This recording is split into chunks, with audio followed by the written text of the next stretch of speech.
Labas rytas visiems, labai džiugu su jumis ir vėl susitikti webinare. Mano vardas yra Roberta, aš esu testų ir mokymų centro vadovė ir šiandieną mes pratęsime pokalbį apie Austrijos slidinėjimo kurortus ir populiariausius viešbučius juose. Taigi praeitą savaitę mes kalbėjome apie Zalcburgo regiono kurortus, tai yra Celemzė Kaprūną ir Glemtalio slėnyje įsikūrusių Zalbachą ir Hinterglemą. Tad šiandieną mes pratęsime pokalbį ir aptarsime Gaštaino slėnyje įsikūrusius kurortus, tai yra Bad Hofgaštainą ir Bad Gaštainą, bei Tirolio regione įsikūrusius kurortus, tai yra Mayrhofeną ir Fjugeną. Tad pirmiausia, kągi reikėtų žinoti apie Gaštaino regiono kurortus.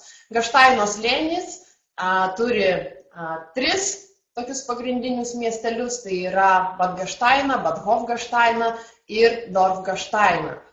Skirtingoms slidinėjimo zonoms galioja vienas ir tas pats slidinėjimo pasas, bet to netgi tie turistai, kurie ilsisi Bad Gaštaine, gali nusileisti Bad Hofgaštaine slidėmis ir atvirkščiai, net ir nesinaudojant skibusais. Bad Gaštainas išsiskiria daugiaaukščiais tokiais mūriniais pastatais, statytais dar 18-19 amžiui, atrodo labai aristokratiškas, viešbučiai yra įsikūrę aukštyn į kalną, gyvenimas Bad Gaštaine nesustoja ir vakare, turistų laukia vietiniai barai, keletas diskotekų, stambiausias pasaulyje kazino kalnuose, tuo tarpu Bad Hofgaštainas yra ramus ir iki vėlumos veikia vos vienas kitas baras. Beje, Bad Hofgaštainas yra jau įsikūręs pačioje lygumoje ir jam yra būdingi nedideli kelių aukštų pastatai, taip pat Alpių tipo nameliai. Gaštaino slėnis turi net 17 terminių šaltinių, žymus yra savo radono urvais, kurie yra naudojami gydymui, todėl Gaštaino slėnis yra tapęs vienu populiariausių Europos sveikatinimo kurortų. Radono urvai yra ne pačiose kurortuose, bet už kurorto ribų ir iki jų dažniausiai yra organizuojamas nuvežimas. Yra tik tai kelios vietos pasaulyje, Rusijoje, Kanadoje ir Austrijoje, kur yra radono kalnai. Taip pat turi du didelius terminius kompleksus, Alpenterme, kuris yra įsikūręs Bad Hofgaštaine, ir garsųjį Falsenbad Gaštainą, kuris yra Bad Gaštaino kurorte. Taip pat yra lyguminių slidžių trasos, abiejose kurortuose taip pat ir tarp kurortų yra įsikūrusios lyguminių slidžių trasos, yra įrengta čiuožykla lauke, kur galima 1 valandą slidinėti maždaug už 2-3 eurus. Na ir atkreiptinas dėmesys yra, kad gyvenant Gaštaino slėnio kurortuose yra įmamas kurorto mokestis, kuris sudaro apie 2,5 euro dienai. Taigi unikalus regionas, tinkantis ir šeimoms, įvairioms kompanijoms, taip pat poilsiui su draugais, poromis, romantiškam poilsiui, kam reikia gražaus kurorto, kam reikia ramybės, kas nori sveikatinimosi poilsio. Profesionalams, pažengusiems taip pat gali būti ir pradedantiesiems. Labai geras slidinėjimas, aukščiausia slidinėjimo zona, yra daug keltuvų, netgi keli rekreacijų tipai, ne tik tai slidinėti galima naudotis terminiais šaltiniais, radono terapija, na ir tai suderinti su slidinėjimu. Taigi labas rytas ir mūsų konkurentams, labai džiugu, kad prisijungėte ir norite taip pat išmokti apie mūsų kryptis. Linkėjimai jums. O kągi reikėtų žinoti apie slidinėjimo zoną? Bendras Gaštaino trasų ilgis yra 118 km, jas aptarnauja 25 keltuvai, kurortai yra daugiau sudėtingų nusileidimų, daugiau raudonų trasų, net kai kurios mėlynos trasos šitose kurortuose yra sudėtingesnės negu kad kitose kurortuose. Tačiau prie Angertalio, štai šitoje vietoje, tarp Bad Hofgaštaino trasų ir Bad Gaštaino trasų yra labai geras taip vadinamas varlinykas, na, tokia lygumėlė, sakyčiau, su nedideliu pakelėju, ant kurios labai gerai mokytis pradedantiesiems. Kokiegi yra patys populiariausi viešbučiai šiuose kurortuose? Vienas iš jų tai yra Sonotel Hotel, yra tvarkingas 4 žvaigždučių viešbutis, įsikūręs ant kalno su nuostabia panorama į Krioklį ir į Badgaštaino slėnį, visai netoli kurorto centro, maždaug apie 500 metrų, tuos 500 metrų reikia šiek tiek nusileisti žemyn nuo kalno. Iki keltuvų yra autobusas, kuris veža nemokamai, o skibuso stotelė yra vos 50 metrų nuo pačio viešbučio. Viešbutis susideda iš 2 pastatų, residence pastatas yra kiek toliau, maždaug už 30 metrų ir tenai yra įkurti tik tai apartamentai. Viešbutis pats pasižymi gerų maitinimų, malonia aplinka, spa centras pas juos yra su vaizdu į Krioklį, labai jaukus, bevėlis internetas visur yra nemokamas.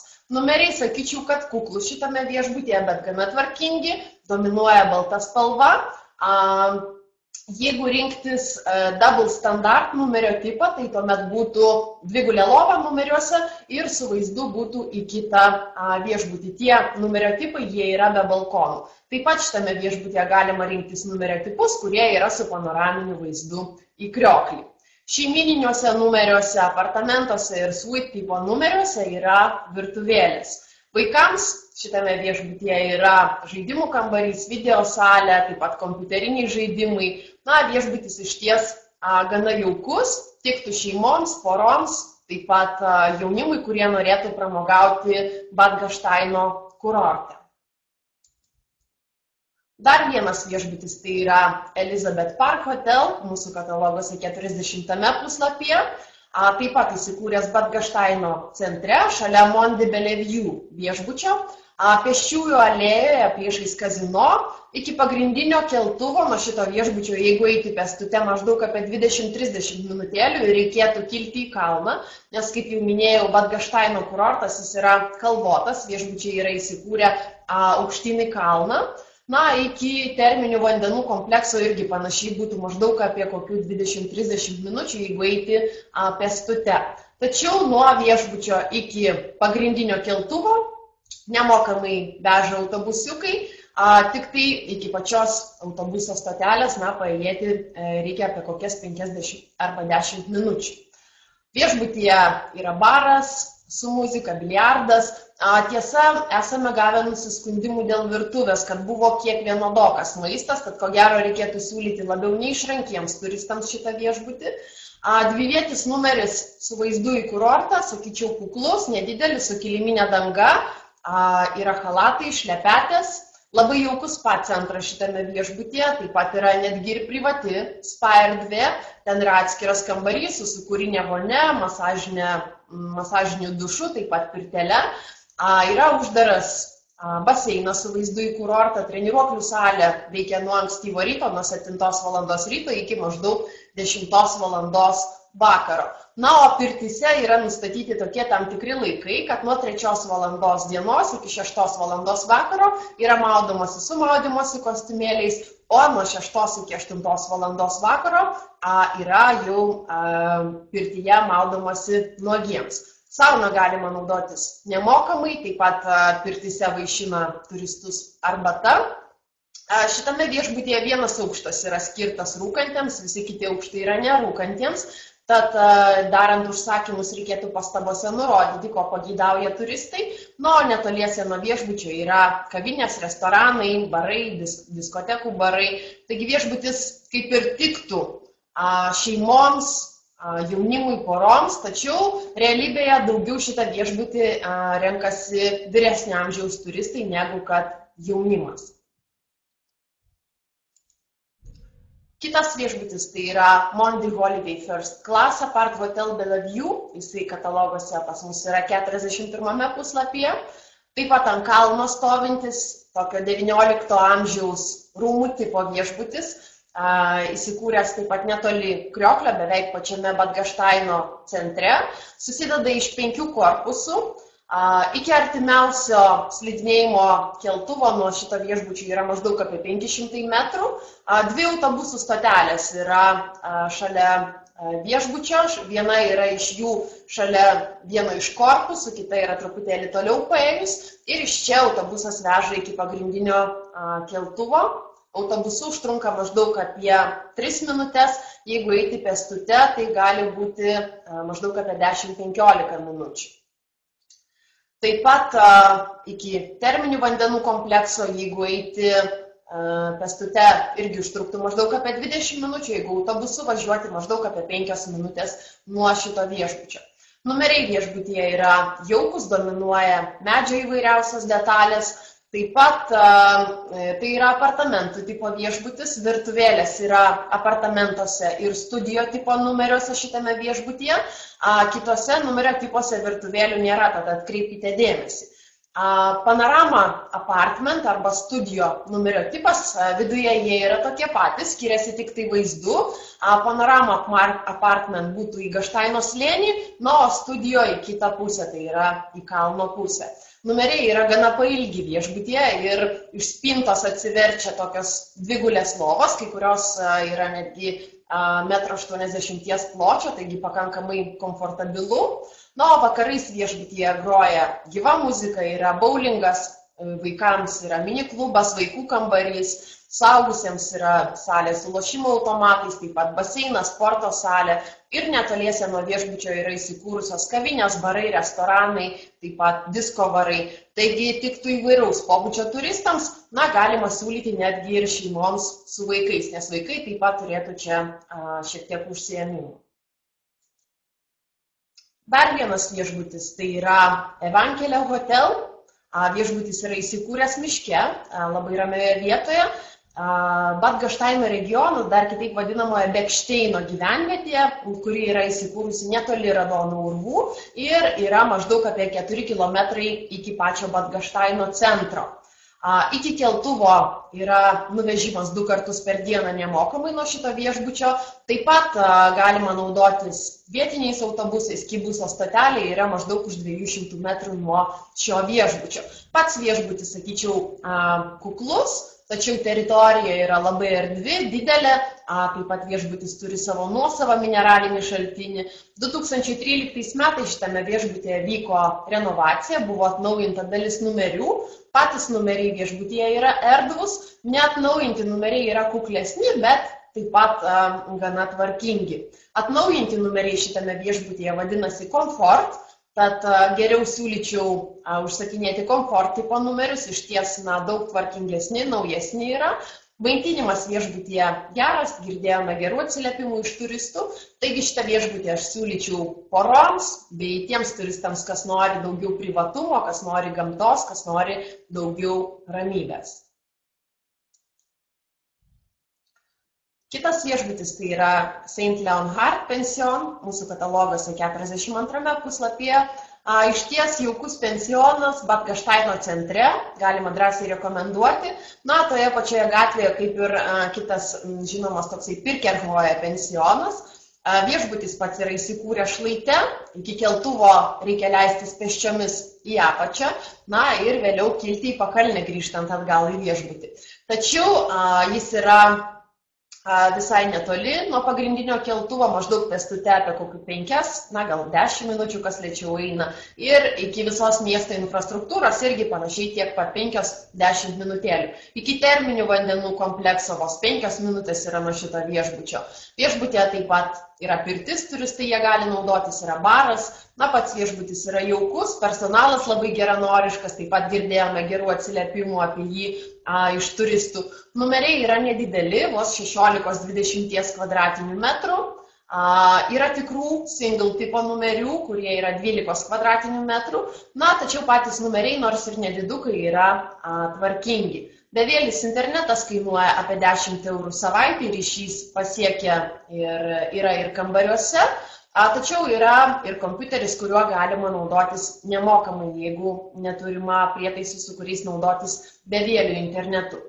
Viešbutyje taip pat yra labai jaukus poilsio kambarys su mini šaldytuvu. Kas yra labai įdomu, tai tvarka viešbutyje, kad pats pasiemi ir užsirašai ant lapelio, ką išgėrė iš mini šaldytuvo. Iš ties labai patiklus savininkai. Taip pat yra įvairiausių žaidimų, yra knygų tame poilsio kambaryje, kad iš ties galima gerai praleisti laiką. Atkreiptinas dėmesys į tai, kad yra 3 numeriai, kurie turi vieną bendrą vonios kambarį. Tai yra 21, 22, 23 numeris. Jie 3 naudojasi vienu sanitariniu mazgu. Jie yra truputėlį kuklesni, mano nuomonė, įsikūrė tokioje kaip ir palėpėje viršuje. Taip pat numeriai yra su balkonais arba gali būti su bendra terasa, kas yra matoma štai čia nuotraukoje. Šalia iš viešbučio atsiveria labai gražus panoraminiai vaizdai. Na, šitą viešbutį galima būtų siūlyti įvairių tipų turistams, galbūt išskyrus sunkiai vaikščiojančius asmenys, kadangi reikia leistis iki keltuvo žemyn ir po to paslidinėjus pakilti šiek tiek į kalną. Kitas viešbutis tai yra Villa Excelsior Hotel. Jisai jau yra nutolęs nuo Bad Gaštaino centro, taip pat nutolęs ir nuo panoraminio, to pagrindinio, keltuvo. Labai ramioje vietoje yra įsikūręs. Nuo viešbučio veža nemokamas mikroautobusiukas iki pagrindinio keltuvo, užtrunkama maždaug apie 10 minučių. Tik tai reikia iš anksto suderinti laiką. Tie nuvežimai gali būti ryte, maždaug nuo 8 iki 10 valandos ryto, tad tikrų miegalių nenuveš, tokiu atveju jau tada reikės rūpintis patiems. Iki kurorto centro, jeigu eiti pėstute, užtruktų maždaug apie 10-15 minutėlių, jeigu eiti iki autobuso stotelės, maždaug apie 10 minučių užtrunka nuo šio viešbučio. Iki terminių vandenų komplekso maždaug apie 20-30 minučių yra nuo šio viešbučio. Viešbutyje yra suomiška pirtis su terasa ant viešbučio stogo. Jie galima naudotis nemokamai, taip pat yra baras, yra teikiamos įvairiausios masažo paslaugos. Na, tiek iš išorės, tiek ir viduje yra išlaikytas viešbutyje aristokratiškas XIX amžiaus stilius ir pats viešbutis yra saugomas kaip istorinis paminklas. Taip pat yra žymus tuo, kad jame buvo apsistojęs Zigmundas Freudas. Visas yra išklotas persiškais kilimais, turi netgi savo tokią koplytėlę, visur yra aukštos lubos, o valgomajame baltom staltiesėm nukloti stalai ir kėdės yra įvilktos į baltus audeklus. Na, iš ties nustebina, kaip kad įsivertinus, kad tai yra 3 žvaigždučių viešbutis. Pats restoranas taip pat yra labai gražus, su atsiveriančiu panoraminiu vaizdu į Gaštaino slėnį ir apačioje esantį patį Bad Gaštaino kurortą. Numeriai yra nedideli, ten taip pat vyrauja medis, yra daug įvairiausių nertų, tokių dalykėlių, papuošimų. Viskas yra gana tvarkinga, parketas yra išklotas numeriuose. Labai geri turistų atsiliepimai yra apie šitą viešbutį. Giriamas yra geras maitinimas, taip pat labai malonus personalas. Taigi, sakyčiau, kad šitas viešbutis būtų tinkamas įvairių tipų turistams, galbūt mažiau patogus šeimoms su vaikais, kadangi vaikams nelabai yra kažkokių tai pramogų ir, reikėtų atkreipti dėmesį, kad jis yra truputėlį toliau nuo centro. Taip pat atkreipčiau dėmesį į tokį viešbučio savitą stilių, net pats savininkas Kristianas, galima jį sutikti vaikštantį su 18-19 amžiaus drabužiais. Jisai pats viešbutėje viską sutvarkė, įkūrė, taigi išlaiko tam tikrą stilistiką. Taigi gali pasirodyti, kad keletą šimtmečių persikeliate laiku atgal. Vieniems tai nepatiks, kitus galbūt sužavės. Taigi atsiliepimai apie šitą viešbutį yra geri, bet rekomenduočiau perspėti turistus, kuriems siūlote poilsį, būtent dėl šio išskirtinio savito dizaino. Taigi kitas viešbutis yra Hirschen Hotel. Viešbutis yra įsikūręs maždaug 500 metrų iki Bad Gaštaino miesto centro. Paskutinį kartą atnaujintas 2009 metais, tačiau kaip 3 žvaigždutės, išties geras ir stiprus viešbutis. 2 stilingi jaunatviški vyriškiai yra viešbučio savininkai. Vienam iš savininkų priklauso ko gero pusė miesto naktinio gyvenimo. Šį viešbutį jie stengiasi pertvarkyti suderinant autentiškumą ir modernumą, labai daug yra tamsių detalių šviesiame fone, minimalizmo, sakyčiau, toks gal art deco stilius. Ir 4 aukštų pastate yra vos 18 numerių. Tiesa, atkreiptinas dėmesys, kad lifto šitame viešbutyje nėra. Kai kuriuose numeriuose yra virtuvėlės, skibuso stotelė yra priešais viešbutį ir važiuoti iki slidinėjimo keltuvo vos 3-4 sustojimai nuo šito viešbučio. Pats viešbutis turi sudarę sutartį su kitų viešbučių dėl spa paslaugų, taigi galima naudotis spa centrų greta esančiame viešbutyje. Seifas registratūroje yra nemokamas, bevėlis ryšys yra nemokamas, tačiau ryšys Geriausias yra prie registratūros, numeriuose ne visur, jisai gali būti kokybiškas. Šitą viešbutį aš siūlyčiau poroms, galbūt geriau netgi be vaikų, taip pat jaunimui, galima siūlyti kokiems jaunavedžiams. Kas mėgsta moderną su klasika suderinti tiems turistams, kurie jaučiasi jauni. Kitas viešbutis tai yra Österreichischer Hofhotel. Šitas viešbutis jau yra įsikūręs Bad Hofgasteino centre.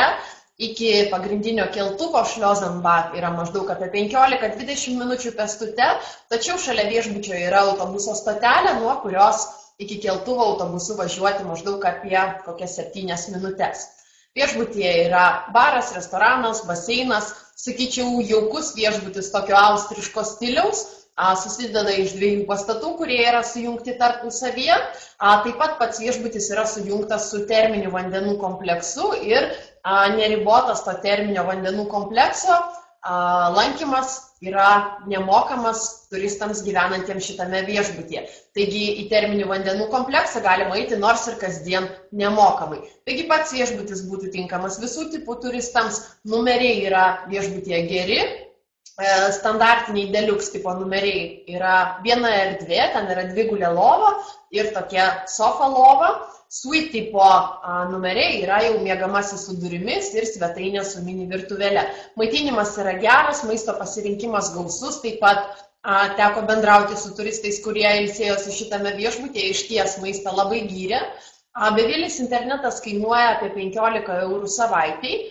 Taigi drąsiai rekomenduotinas viešbutis visiems turistams, kurie savo gali leisti poilsį jame.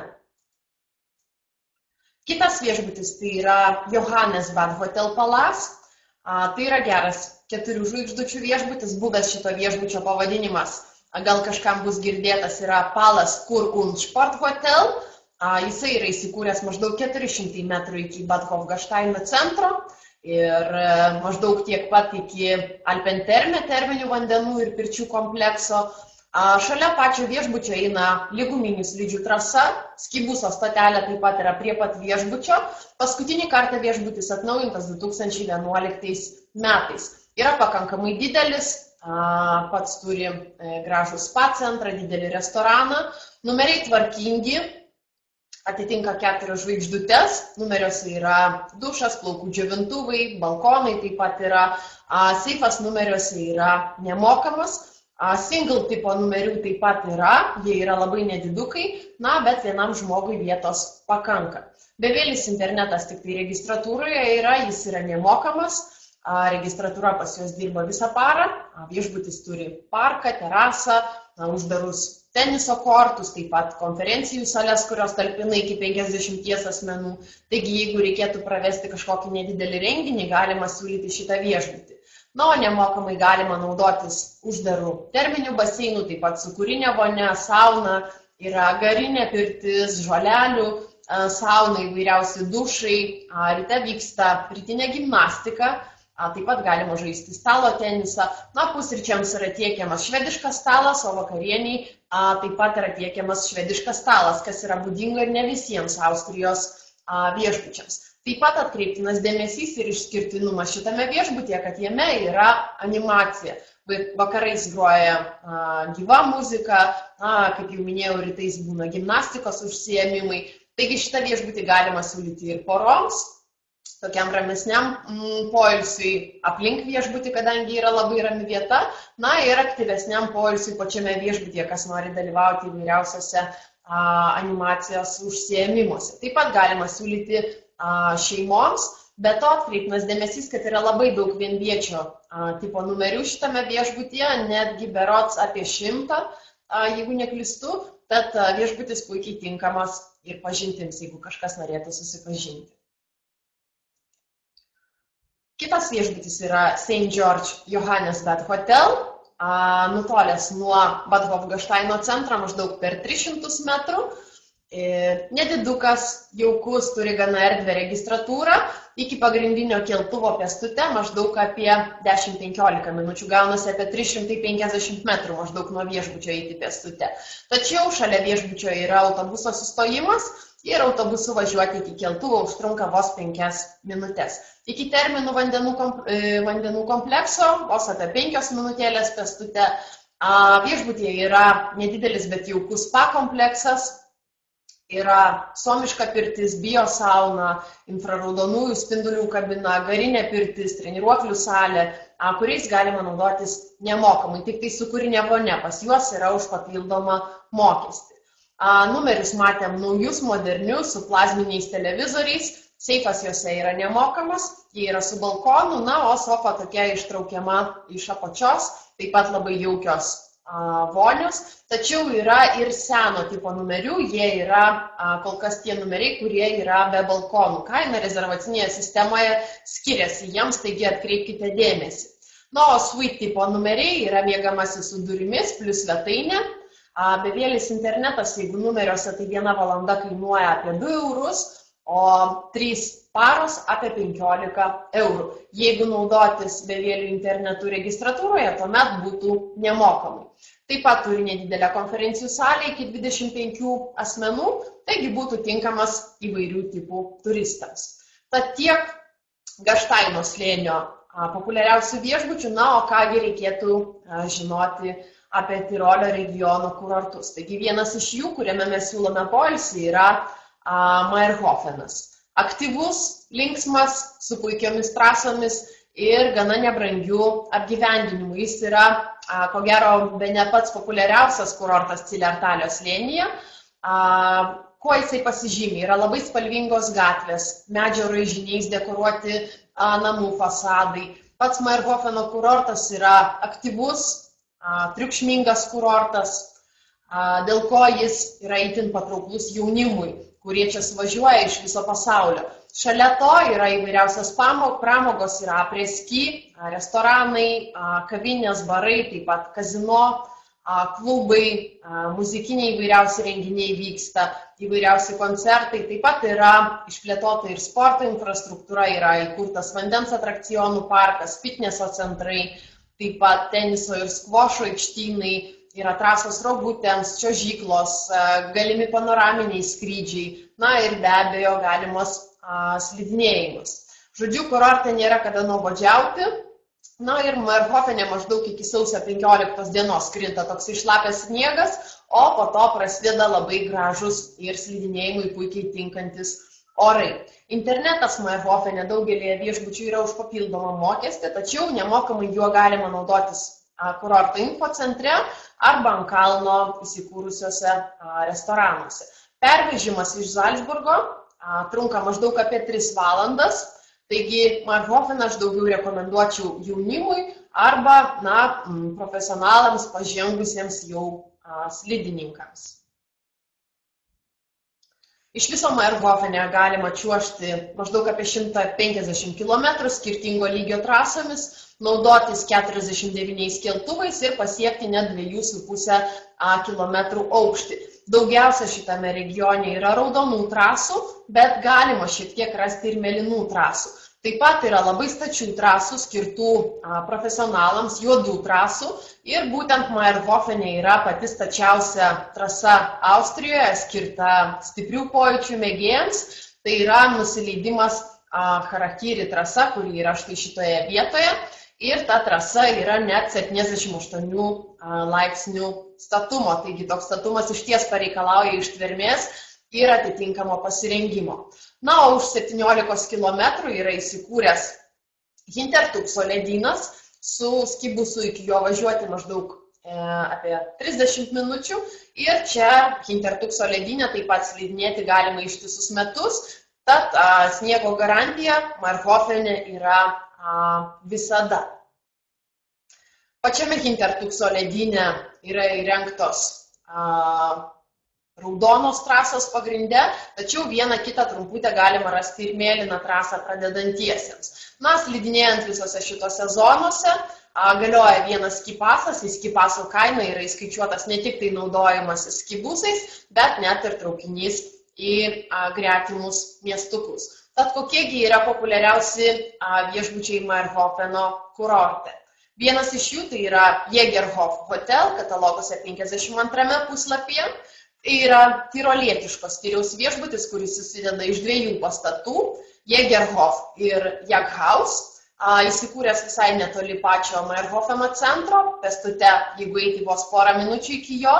Iki pagrindinio 5 keltuvo yra maždaug apie 10 minučių pėstute, tačiau visai šalia yra Skibuso stotelė, tvarkingi numeriai su 2-gulėmis lovomis, tik tai 2 čiužiniai ten yra atskiri padėti ant tos 2-gulės lovos. Na, nedideli, maždaug apie 20 kvadratinių metrų, taip pat yra single tipo numerių. Viešbutis turi Elekarte restoraną, taip pat gerą wellness centrą, kuriuo turistai gyvenantys šitame viešbutyje gali naudotis nemokamai. Taigi tie, kas nori visai šalia Meyerhofeno centro, galima siūlyti Jägerhof Hotel viešbutį.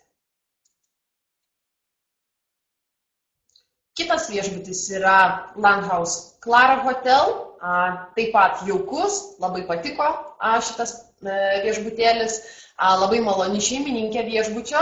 Pats viešbutis yra įsikūręs šalia geležinkelio, taip pat susideda iš 2 pastatų. Viename jų yra numeriai, kitame pastate yra apartamentai. Iki Meyerhofeno centro maždaug apie 5 minutės pėstute, bet reikia pereiti ir patį geležinkelį. Iki Penkeno keltuvo yra maždaug apie 500 metrų. Tačiau šalia viešbučio taip pat yra Skibuso stotelė, viskas yra pritaikyta slidinėjimui. Viešbutyje yra irgi wellness centras.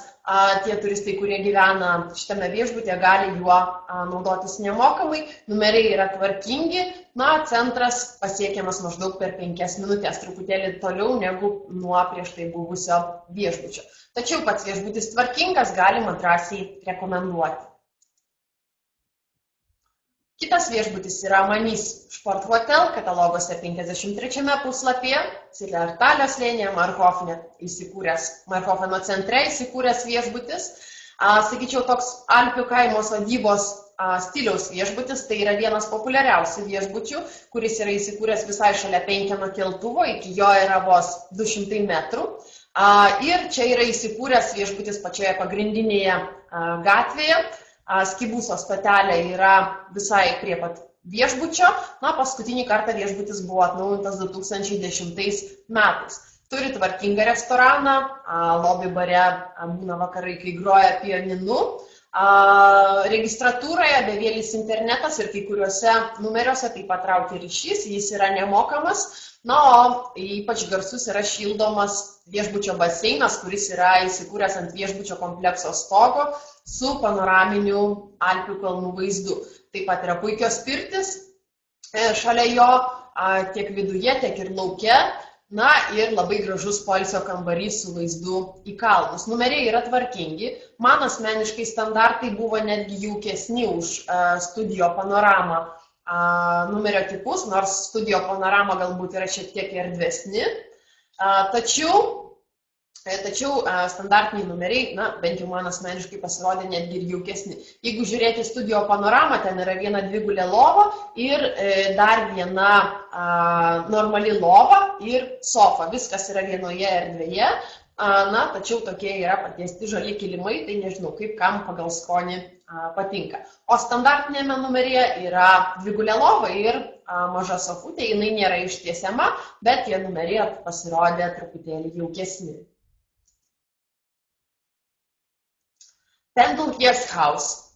Pensionas kataloguose 55 puslapyje, 2 km maždaug iki Meyerhofeno kurorto centro, iki Penkeno keltuvo maždaug taip pat apie 2 km ir jis yra įsikūręs maždaug apie 1,5–2 km iki Hipacho. Jeigu taip žiūrėti per vidurį tarp Meyerhofeno ir Hipacho įsikūręs viešbutis, taip vadinamame Hölenzen rajone. Aplink viešbutį yra ramu, ten daugiau gali pasitaikyti gyvenamųjų namų, pramogų tenai nėra, tačiau jis yra vos 30 metrų nuo autobuso stotelės, taigi viskas yra pasiekiama Skibusu. Na, šitame viešbutyje siūlomi vos 8 numeriai, tačiau jie yra siūlomi už gerą kainą. Tad atkreipkite dėmesį, kad jeigu norite užsisakyti šitą viešbutį, tuomet užsakymą reikėtų padaryti dar rudenį, kadangi viešbutis užsipildo labai greitai. Patys numeriai yra tvarkingi, tik tai nedideli, apie 15–18 kvadratinių metrų. Na, o viešbutis dirba su maitinimo sistema su pusryčiais, tačiau svečiai gali naudotis ir bendra virtuve esančiame šitame viešbutyje. Vaikams taip pat yra žaidimų kambarys, viešbutyje saunos nėra, yra tik tai slidžių batų saugojimo kambarys, taigi šitą viešbutį aš siūlyčiau tiems slidininkams, kuriems aplink viešbutį pramogų nelabai reikia, tai gali būti tinkamas draugų kompanijoms arba šeimoms. O visai šalia nuo Pendle Guest House įsikūręs tai yra Hönserhof pensionas. Lokacija jo yra tokia pati, per vidurį tarp Mayrhofeno ir Hipacho, tačiau Skibuso stotelė yra visai šalia. Numeriai yra tvarkingi, jie yra erdvesni, didesni negu Pendle viešbutyje, verti ir 3 žvaigždučių būtų. Yra single tipo numerių, jie yra nedidukai, vos 13 kvadratinių metrų, jie yra be balkonų. Bevėlis internetas visur yra nemokamai. Taip pat yra slidžių batų saugojimo kambarys, saunos nėra. Lyginant su Pendle viešbučiu, ten būtų mažesni numeriai, tačiau galima naudotis virtuve. Čia numeriai yra erdvesni, truputėlį jaukesni, tačiau jau virtuve naudotis nėra galimybės. Tad šitas viešbutis labiau tiktų svečiams, kurie taip pat nori geros kainos, o valgytų kavinėse pačiame Mayrhofe. Taigi tiek Mayrhofeno viešbučių, o kągi reikėtų žinoti apie Fjugeno kurortą. Tai yra nedidelis jaukus kurortas, nutolęs nuo Mayrhofeno maždaug apie 22 km. Pačiame Fjugeno kurorte yra gausu restoranų, sporto parduotuvių, yra maisto prekių supermarketas, didžiulė parduotuvė. Fjugeno kurorte taip pat vyksta ir naktinis gyvenimas, vakarais veikia kavinės, barai, yra netgi klubų.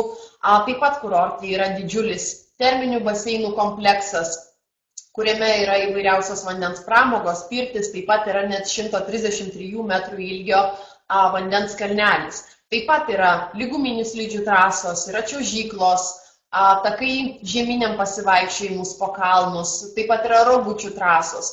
Pervežimas iki Fjugeno kurorto trunka taip pat maždaug apie 3 valandas, o pats kurortas būtų tinkamas ir šeimoms, ir pradedantiesiems slidininkams, taip pat ir patyrusiems slidininkams, kadangi yra ir raudonų trasų. Fjugeno kurortas naudojasi net keliomis slidinėjimo zonomis. Tai yra slidinėjimo zona prie Špeljoch keltuvo, čia yra maždaug apie 17 km trasų ir 8 keltuvai.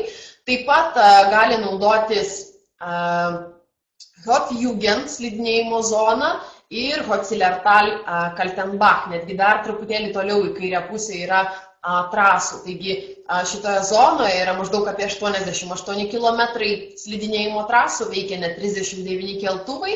Tad turistams laukti eilėse nereikia.